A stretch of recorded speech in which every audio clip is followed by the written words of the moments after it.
My family swore they loved me, but the night they turned on me still replays in my head. I thought I was their savior, but maybe I was just their scapegoat. Now, I can't decide who I really am. Christmas dinner was almost over when my dad suddenly dropped his fork, looked me dead in the eye, and said the words that knocked the air out of me: "You're a burden. You can't live here anymore." At first, I thought I misheard him. My mom let out this awkward little laugh, like she was hoping he was joking, but the way he just sat there, staring, waiting for me to react? Oh, he meant it. The whole room froze. My little sister Lily, who was only 16, stopped mid-bite, fork trembling in her hand. Her eyes went wide, like she couldn't believe what she'd just heard. Honestly, neither could I. I swallowed the bite of ham I was chewing and slowly set my fork down. "What? You heard me," he said, voice cold.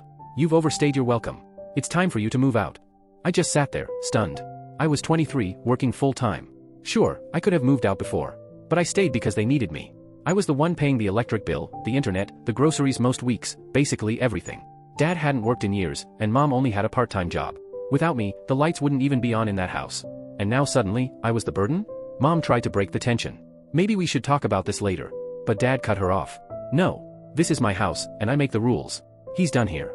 I glanced at Lily. She was pale, her fork abandoned on her plate. She looked at our parents like she didn't even recognize them. And honestly, I didn't either. I took a deep breath. I wasn't going to cry. I wasn't going to beg. If they wanted me gone? Fine. But they had no idea what that really meant. I leaned back in my chair. "All right?" Dad straightened up like he'd just won some kind of war. Mom looked down at her food, not saying a word.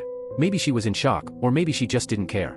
I stood, picked up my plate, rinsed it in the sink, and turned toward Lily. She was still staring at me, confused and tense. I gave her the smallest nod, like, "Don't worry about me."